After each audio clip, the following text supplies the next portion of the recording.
ஜப்பானில் காசு கொடுத்தா அம்மாவையும் அப்பாவையும் கூட வாடகைக்கு வாங்கலாம். கேட்கவே அதிர்ச்சியாக இருக்குல்ல. எனக்கும் அப்படிதாங்க இருந்துச்சு. நம்ம ஊரில் ரோட்டில் போகிற அந்நிய மனுஷங்கிட்ட கூட பாசமாக நல்லா விசாரிக்கிறோம். ஆனால் அந்த பளபளப்பான நாட்டில் எனக்கு இன்றைக்கி ஒரு அம்மா வேணும் அப்பா வேணும்னு சொல்லி ஒரு கம்பெனிக்கு ஃபோன் பண்ணி காசு கொடுத்தா போதும், அடுத்த 1 மணி நேரத்தில் அவங்க வீட்டு வாசலில் வந்து ஒருத்தர் நிற்பார். கண்ணா எப்படி இருக்கே அப்படின்னு அதே பாசத்தோடு நடிப்பார். அங்கே மனித உறவுகளுக்கு அம்புட்டு வறட்சி, அம்புட்டு பஞ்சம். ஹலோ ஃப்ரெண்ட்ஸ், மறுபக்க வியூவர்ஸ் அனைவரும் எப்படி இருக்கீங்க? உலகத்திலேயே மணிக்கு 500 கிலோமீட்டர் வேகத்தில் பறக்கிற மிரட்டலான புல்லட் ரயில்கள், ஹோட்டலுக்கு போன மனிதனே இல்லாமல் கச்சிதமாக காப்பி போட்டு தர்ற அதிநவீன ரோபோக்கள், அது மட்டும் இல்லை, இப்போது ஜப்பானில் மனுஷங்க காற்றுல மிதந்து போகிற மாதிரி பறக்கும் மோட்டர் சைக்கிள்களை கூட புதுசாக தயாரித்து உலகத்தையே மிரள வச்சுருக்காங்க. இப்படி டிஜிட்டல் தொழில்நுட்பத்துக்கு மகுடம் சூட்டின ஆகச்சிறந்த பணக்கார நாடு தான் இந்த ஜப்பான். ஆனால் இவ்வளவு அதிசயங்களை உலகத்துக்கு கொடுத்த அந்த நாட்டுக்கு பின்னாடி மனித பாசத்துக்காகவும் ஒரு துளி அன்புக்காகவும் மக்கள் இயங்குகிற ஒரு கசப்பான மறுபக்கம் இப்படி தான் நடந்துக்கிட்டு இருக்கு. அங்கே நிஜமாகவே என்ன தான் நடக்குதுன்னு வாங்க பார்க்கலாம்.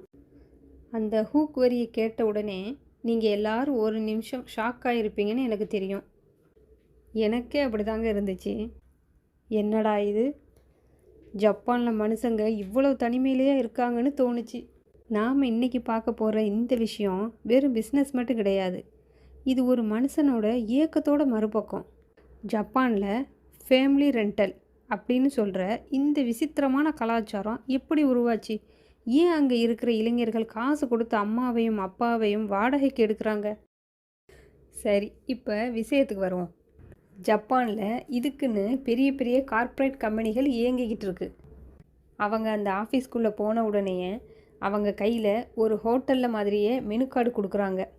அதை அவங்க திறந்து பார்த்து அவங்களுக்கு இன்றைக்கி யார் வேணும், அம்மாவா, அப்பாவா, தங்கச்சியா, மனைவியா, காதலியா, இல்லை அவங்க கூட வந்து தியேட்டரில் படம் பார்க்குற ஒரு நண்பனா அப்படின்னு அவங்க ஒரு டிக் பண்ணிக்கிடுவாங்க. இதுக்கு அவங்க வாங்குகிற காசு எவ்வளோன்னு கேட்டால் ஆச்சரியப்படுவீங்க. ஒரு ஆளை வெறும் 1 மணி நேரத்துக்கு வாடகைக்கு எடுக்க இந்திய ரூபாய் மதிப்பில் கிட்டத்தட்ட 3000 ரூபாயிலிருந்து 5000 ரூபாய் வரைக்கும் செலவாகும். அது மட்டும் இல்லை, இவங்க கூட ஒரு ஹோட்டலில் உட்காந்து சாப்பிட்டா அவங்க சாப்பாடு செலவையும் போக்குவரத்து செலவையும் இவங்க தான் கொடுக்கணும் ஃப்ரெண்ட்ஸ். ஒரு நாளைக்குன்னு கணக்கு போட்டு பார்த்தா நம்ம ஊரில் இருக்கிற ஒரு நடுத்தர வர்க்கத்து ஆளோட மொத்த மாத சம்பளமே இதில் ஒரே நாளில் மொத்தமாக போயிடும். ஆனால் அதுக்கப்புறம் தான் அந்த நாட்டோட இரும்பு பிடிமான சட்ட திட்டங்கள் ஆரம்பமாகும். இந்த வாடகை உறவுகளை தேர்ந்தெடுத்த உடனே அந்த கம்பெனிக்கும் அங்கே இருக்கிற கஸ்டமருக்கும் நடுவில் ஒரு கடுமையான ஒப்பந்தம் போட்டுக்கிடுவாங்க. அந்த சட்டங்கள் என்னென்ன தெரியுமா ஃப்ரெண்ட்ஸ்? முதலாவது, ஒருத்தரை காசு கொடுத்து அம்மாவாவோ அப்பாவாவோ வாடகைக்கு எடுத்தாலும் அவங்களை இவங்க கை குலுக்கவோ தொட்டு பேசவோ கூட சட்டப்படி அனுமதியே கிடையாது. இரண்டாவது, அவங்கக்கிட்ட இவங்களுடைய சொந்த பெயரையோ ஃபோன் நம்பரையோ முகவரியையோ ஏன் எந்த ஒரு தனிப்பட்ட ரகசியத்தையும் கூட பகிர்ந்துக்கக்கூடாது.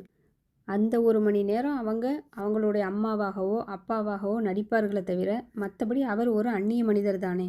ஒருவேளை யாராவது அந்த சட்டத்தை மீறி கை நீட்டினாலோ இல்லை தப்பாக நடக்க முயற்சி பண்ணாலோ உடனே அந்த ஏஜென்சி அவங்க மேலே கடுமையான சட்டப்படியான நடவடிக்கைகளை எடுப்பாங்க. பாருங்களேன், காசு கொடுத்து பாசம் வாங்குகிற இடத்துலையும் கூட தொடக்கூடாதுங்கிற ஒரு சட்டம் இருக்குன்னா அந்த உறவு எவ்வளோ ஒரு போலியான விஷயம்னு புரியுதில்ல. இதுவரைக்கும் காசு கொடுத்து வாடகைக்கு எடுக்கிறவங்களோட சோகத்தை மட்டும்தான் நம்ம பார்த்தோம். ஆனால் இப்போ வாடகை மனிதர்களுடைய மறுபக்கம் இனிதான் ஆரம்பமாகுது. அம்மா, அப்பா, அண்ணன், தம்பி, தங்கச்சி, மனைவி, காதலி, நண்பனா நம்ம கண்ணு முன்னாடி வந்து நிற்கிறாங்களே, அவங்க நிஜமாவே யார்? இவங்களுக்கு சொந்த குடும்பம் இல்லையா? அவங்க ஏன் இந்த விசித்திரமான வேலைக்கு வந்திருக்காங்கன்னு நீங்கள் கேட்குறது எனக்கு புரியுது. இந்த உண்மை என்ன தெரியுமா? இந்த வேலைக்கு வர்ற யாரும் சாதாரண நடிகர்கள் கிடையாது. இவங்க நம்மளை மாதிரி சாதாரண நடுத்தர வர்க்கத்து மனிதர்கள் தான். ஜப்பானில் இருக்கிற கடுமையான பொருளாதார நெருக்கடியினால் தங்களோட குடும்பத்தை காப்பாற்றவும் வாங்கின கடனை அடைக்கவும் தான் பகுதி நேர வேலையாக இந்த தொழிலுக்கு வராங்க. இதில் இருக்கிற பெரிய ஆச்சரியம் என்ன தெரியுமா ஃப்ரெண்ட்ஸ்? இந்த வேலையை செய்கிற ஒருத்தர் இன்னைக்கு காலையில் ஒரு வீட்டில் போய் அன்பான அப்பாவாக நடிப்பார். அதே அன்னைக்கு நைட்டு இன்னொரு வீட்டில் போய் யாருக்கும் அண்ணனாக நடிப்பார். இப்படி ஒரே நாளில் 2-3 குடும்பங்களுக்கு மாறி மாறி நடிக்கும்போது அவருடைய மனநிலை எப்படி இருக்குன்னு கொஞ்சம் யோசிச்சு பாருங்கள். ஜப்பானில் இருக்கிற ஒரு பிரபலமான ஏஜென்சியோட மேலாளர் ஒரு பேட்டியில் என்ன சொல்லியிருக்காரு தெரியுமா? அவர் கம்பெனியில் வேலை செய்கிற பல பேர் மற்றவங்களுக்கு பாசத்தை கொடுத்து கொடுத்து கடைசியில் அவங்களுடைய சொந்த குடும்பத்து மேலே பாசம் காட்ட முடியாமல் மன அழுத்த நோய் வர்ற அளவுக்கு பாதிக்கப்படுறாங்கன்னு சொல்லியிருக்காரு. பாருங்களேன், காசுக்காக தங்களோட சொந்த முகத்தையே தொலைச்சிட்டு அடுத்தவங்களோட சந்தோஷத்துக்காக தினமும் முகமூடி மாட்டிக்கிட்டு வர்ற இந்த வாடகை மனிதர்களோட வாழ்க்கை கேட்கும்போது அவ்வளோ வலியாக இருக்குல்ல. மற்றவங்களோட தனிமையை போக்குற இவங்களுடைய நிஜ வாழ்க்கையில் அவ்வளவு சோகமும் தனிமையும் தான் மிஞ்சி இருக்கு. அது மட்டும் இல்லை ஃப்ரெண்ட்ஸ், இந்த மன்னிப்பு கேட்குற பிஸ்னஸும் அழுகை பிஸ்னஸும் எந்த அளவுக்கு கொடூரமாக ஓடுதுன்னு தெரியுமா? அங்கே இருக்கிற ஒருத்தர் ஆஃபீஸ்லேயோ இல்லை வெளியவோ ஏதோ ஒரு பெரிய தப்பு பண்ணிட்டார். ஆனால் அவருக்கு நேராக போய் மன்னிப்பு கேட்க பயம், இல்லைன்னா கௌரவம் பார்ப்பார். உடனே கம்பெனிக்கு ஃபோன் பண்ணி காசை கொடுத்து வாடகைக்கு ஆள் எடுப்பார். தப்பு பண்ணவரோட அப்பா மாதிரியோ இல்லை மேனேஜர் மாதிரியோ வேஷம் போட்டு பாதிக்கப்பட்டவங்க முன்னாடி போய் நிற்பார். அங்கே போய் நின்று என் பையன் செஞ்ச தப்புக்கு என்னை மன்னிச்சிடுங்க அப்படின்னு அப்படியே நிஜ அப்பா மாதிரியே கண்ணீர் வடித்து காலில் விழுந்து கதறி அழுவார். அந்த பாதிக்கப்பட்ட நபர் பயங்கரமாக கத்துவார். அந்த நிமிஷம் தப்பு பண்ணவர் அமைதியாக தலை குனிஞ்சு நிற்பார். அந்த வாடகை மனிதர் தன் கைகளை கூப்பி கண்ணீர் சிந்தி, என் பையன் விவரம் தெரியாமல் தப்பு பண்ணிட்டான் சார், அவனை மன்னிச்சிடுங்க சார், இனி அப்படி செய்யவே மாட்டான் சார் அப்படின்னு கதறி அழுவார். அவரோட அழுகையை பார்த்துட்டு அந்த பாதிக்கப்பட்டவரோட மனசே உருகி போய், சரி சரி உங்கள் அப்பாவுக்காக இந்த ஒரு தடவை உன்னை மன்னிக்கிறேன் அப்படின்னு சொல்லிடுவார். யோசிச்சு பாருங்க ஃப்ரெண்ட்ஸ், ஆஃபீஸில் தப்பு பண்ணவங்க எந்த ஒரு குற்ற உணர்ச்சியும் இல்லாமல் அமைதியாக ஒரு ஓரமாக நின்றுட்டு இருக்காங்க. ஆனால் அவருக்காக போன அந்த வாடகை மனிதர் வெறும் 4 காசுக்காக தன் சுய மரியாதையை அந்த ஆஃபீஸில் அப்படியே அடகு வச்சுட்டு கண்ணீர் வடித்து நாடகம் ஆடிட்டு வர்றார். ஜப்பானில் நடக்கிற இந்த விசித்திரமான விஷயங்கள் எல்லாம் பார்க்கும்போது தான் நம்ம நாட்டோட அருமையே நமக்கு தெரியுதுங்க. அங்கே இருக்கிறவங்க பணத்தை கொட்டி வாடகைக்கு பாசத்தை வாங்கிக்கிட்டு இருக்காங்க.